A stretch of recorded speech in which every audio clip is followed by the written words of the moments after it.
So hi, welcome to this podcast. I'm Shane, I'm Glory. and we're here with, Zari Alexandria. and we're asking some questions today about our new EP. Do you like my songwriting? So congrats on that. By the way, how do you feel about the response to it so far?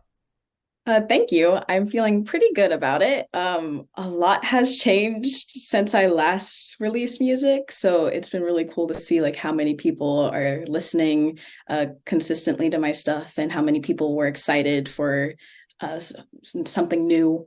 So this response has been really, really good. Hell yeah. Hell yeah. EP's a banger as always.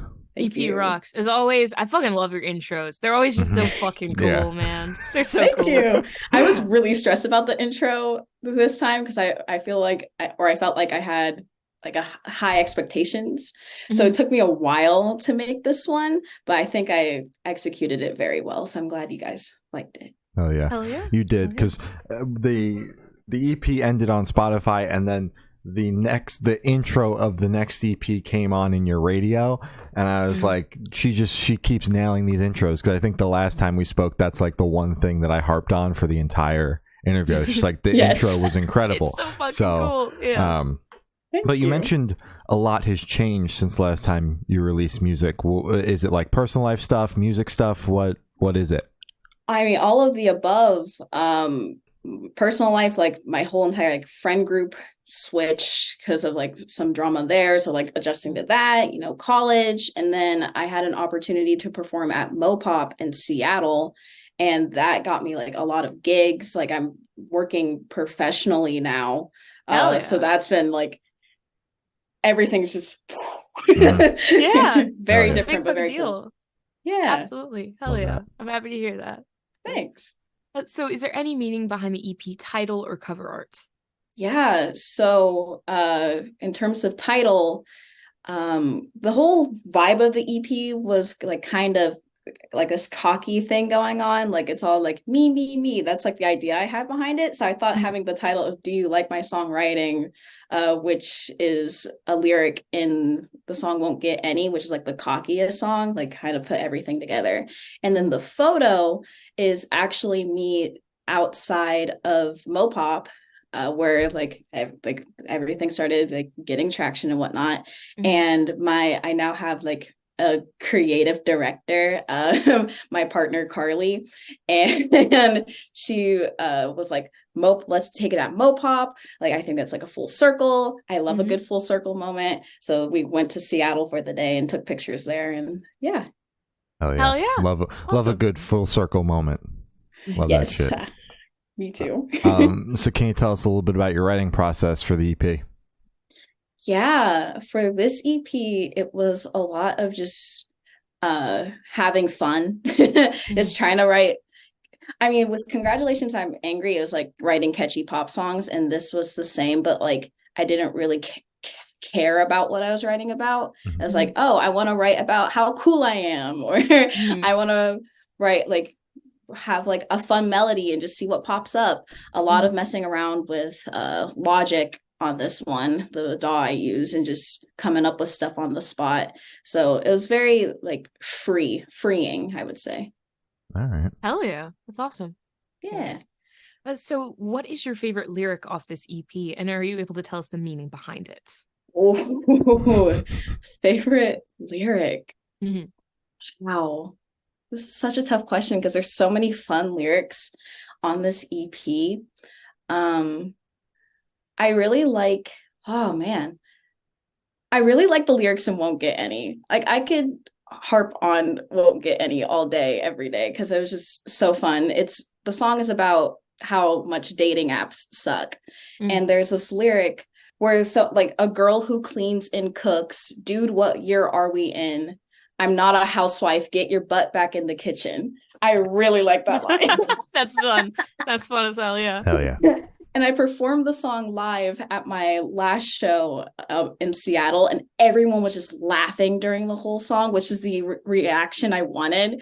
So just it's a super funny song, and I think I did a good job executing that one too. Absolutely. Fuck yeah. That's a fire lyric. Thank you. So what song off the EP took longest to write, and which one is your personal favorite? But I think, ooh, I think the song that took the longest to write is the song called No Silver Lining. I had the melody forever. And I just didn't know what to do with it. And I didn't know what to write about. And then I just came up with like the harmonies you hear at the beginning. And then once I built that, I finally like got to like piece it together and like come up with the idea of like this back and forth in a relationship, whether it's like a relationship with a significant other or family member, like that type of thing. So I think again, I did a good job making that come together. My favorite song, it changes. I think right now it's What You Wanted. I also think it's because of the live reaction to that one. I've performed it twice, and there's this part where there's like an audience that goes, hey, hey, hey. And doing that live makes me just really like the song even more, because hearing crowd reaction. And I used to never do like crowd work, especially because I mostly performed with my ukulele, and you can't really, it's really hard to do that, do it well. So now that I'm using backtracks more, I feel like it's more like full and easier to do, and so it's have like an audience. It's still you on stage with backtracks. Are you still doing the ukulele, or? It depends on the show. Sometimes I do a mix of ukulele and tracks. Like I'll do a couple ukulele songs and then end it with tracks. Other times I'll do an all track show. Other times I do an all ukulele show. It depends on where I'm performing. If it's like a more laid back thing, I might grab out the uke. If it's like, oh, I'm doing like a paid performance and like I know that the audience will like tracks and like the more poppy stuff, then I'll cater it towards whoever I'm performing for. Okay, makes sense. Yeah. So would you be able to tell us where your headspace is at while you're creating this EP? There are two headspaces.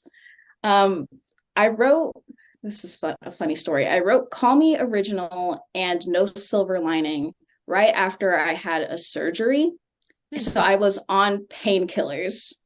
I had never been high before until I had painkillers. Oh boy. Yeah. So my whole headspace was, ooh, this is fun. Going on? Yeah. And I couldn't sing either, because it was like it was a sinus surgery, so like the whole face was going through it. So I was just like, especially with Call Me Original, I wrote that like a day or so after I had surgery, so I was very out of it, and like just writing literally whatever came off the top of my head. So I guess when I'm high, I'm just really cocky. That's the thing I'm noticing. And then my other my other headspace was just I guess just having fun once again, like trying to write pop songs. I think with the like after the response of congratulations, I'm angry, I was like, I think this is the direction I really want to go in. How do I do that again? So there's a little bit of pressure too, but I think I will keep saying it. I did a good job, because there's like a thing like with artists where after they release a really good project, everyone's like, oh, I can't wait. And then sometimes it fails, and I didn't want to be a flop. So that was my headspace too of, oh, how do I do this either like the same or better? How do I take it up to the next level? Makes sense. Do you feel confident in that you did achieve that? I think so. I think, well, at this point, I think I did probably equal, maybe a little bit better with some songs. I still think Gotta Get Over You is still like, and one day I will top it. Right now, it's still like, yeah. Hey, that's completely fair. And on the note of those songs that you wrote while you were high, Painkillers, when you came back and you were sober, did you like modify those songs at all, or did you keep them as blatant and as honest as they are when you wrote them high? That is such a good question. Thank you. The answer is I kept it the same. I didn't change a single thing. I kept the production the same, I kept the lyrics the same, because I that was still me, even though it was different headspace, it was still me, and I thought it was funny too. Especially Call Me Original. I was like, wow, this is something. Yeah. But I think people will like it. Yeah. So do you think maybe in the future, I don't know if we should cut this out or not. Do you think in the future, do you think you'll experiment more kind of writing in different headspace, using different and we can cut this out if there's a parent watching that exactly. You don't want to know. But I'm curious. Again, good question. I don't think so. I think it was like a good one and done thing. Yeah. And again, expectations, like I don't know if I will be able to do that again. Yeah. Also, just not my thing. If I were to like I'm getting my wisdom teeth removed. So I might try something again once I get that removed. But in terms of like doing stuff outside of surgeries, probably not. Probably not. That's completely valid. Fair enough. Yeah. So how do you recommend your fans to listen to this EP for the first time? Should do in the car with friends, in the dark with headphones on? Is workout EP, party EP? What do you personally recommend?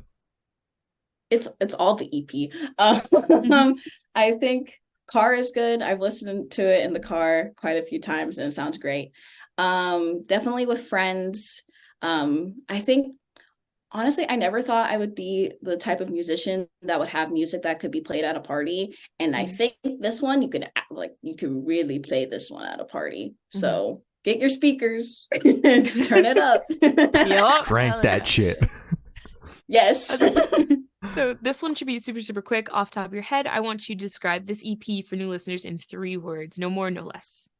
Y'all know I'm bad at this. But it's coming every single time. I know. Every time. I know. Every time. And I'm like, I was thinking about it this morning. I was like, God, I'm going to have to do the 3 words. Cocky, upbeat, spectacular. Hell nice. Yeah. All right. That was faster. I think I'm getting better and better. Yeah, that has to be a record. Yeah, that was pretty good. There's not a lot of editing that's going to have to be done to that part there. You keep using the word cocky, and obviously this EP is super personal and very much about you. Was there any sort of like anxiety putting out a project that is just so much you? Yes and no, because I feel like it's an over-exaggerated version of myself. So I'm not afraid to like be honest. I'm like I get this from my parents. My parents are the most honest people I've ever met. So I'm kind of screwed because genetics. But I mean, there's always a little bit of anxiety whenever I release music, especially because it's been a while since I've released stuff. But in a sense of like what I was writing about and what I was sharing, no. I mean, as long as I like it and the other people do like it, then we're good to go. Fair enough. Yeah. Hell yeah. So is there a certain feeling or emotion you want listeners to have while going through the EP? Great question. I think like a sense of self-pride is, I think, the direction. Like, yeah, I'm cool, like how I felt when I was writing it. Because I feel like a lot of people don't feel that way about themselves or like don't want to come across that way. And I feel like this is like the outlet. This EP is the outlet for listeners to feel those things and like be okay with feeling those things.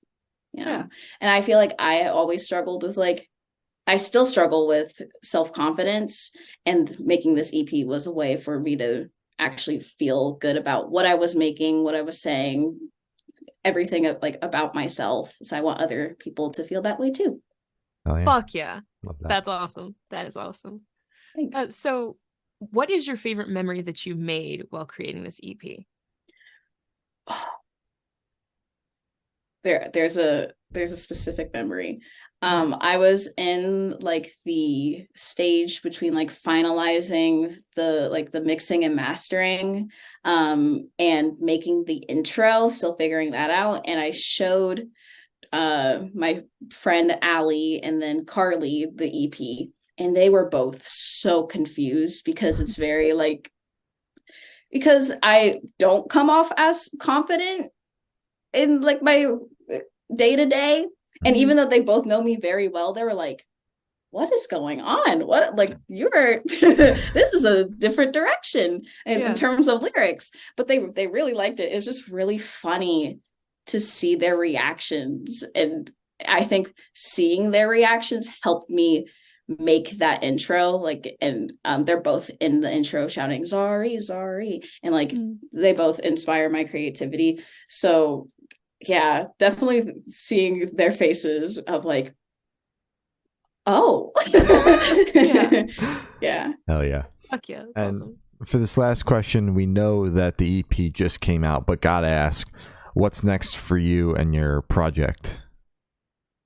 What's next for me and my project? Well, I had like an EP release show, so that was fun. I have another performance coming up in early November in Seattle, another paid gig. I love getting paid for shows now. This is so great. Gig. Yes. So like keeping performing shows and like getting the EP like out there to the public, doing more interviews and press and all the things. Like I'm going at it, trying to take this music thing to the next level every single time. I mean, you guys have seen me from the beginning. So like just trying to keep growing, especially from like where I started to now, and then keep progressing. That's Absolutely. For sure. Been a lot of growth since you hit us up in DMs and we said no. Yeah, I remember that. We were like, wait a minute, this new song, kind of fire. Yeah. That was, wow, that was 2 years ago. Might have been 2020. 3? That was 2020. Yeah. Oh my god. Yeah, a long time. Yeah, long. 3 years ago. Oh yeah, because I did the first interview I did with you guys was in 2021. Yeah. In 2020 flat. Really? 2020? Yeah, 2020. I'm positive because you put out, it was the, it's like the single off of a record or something, right? I thought it was Broken Skeleton, and I released that January 2021. Yeah, and this interview came out March 18th, but it was probably recorded in January. Let's be real. Yeah, that was difficult. That was a long. We had a fucking long backlog, man. We're in a grind mode. But yeah, there has been quite the evolution for you, quite the growth since then. So very, very proud of you. Very proud of your growth. Thank you. Absolutely. Thank you guys. Of course, I appreciate it, and that's why I keep coming back. You know, like you Always guys welcome. Again. Yes. Have been here from the beginning. I love doing interviews with y'all. So as long as you'll keep having me, whether it's for like the 5th or 10th or 20th time, then I'll keep coming. As long as you're willing to keep answering the same questions, the door's open. Yep. I will even answer the 3 words. Perfect. Hell yeah. Well, as I said, that's all the questions we had today. Is there anything that you would like to plug? Yeah.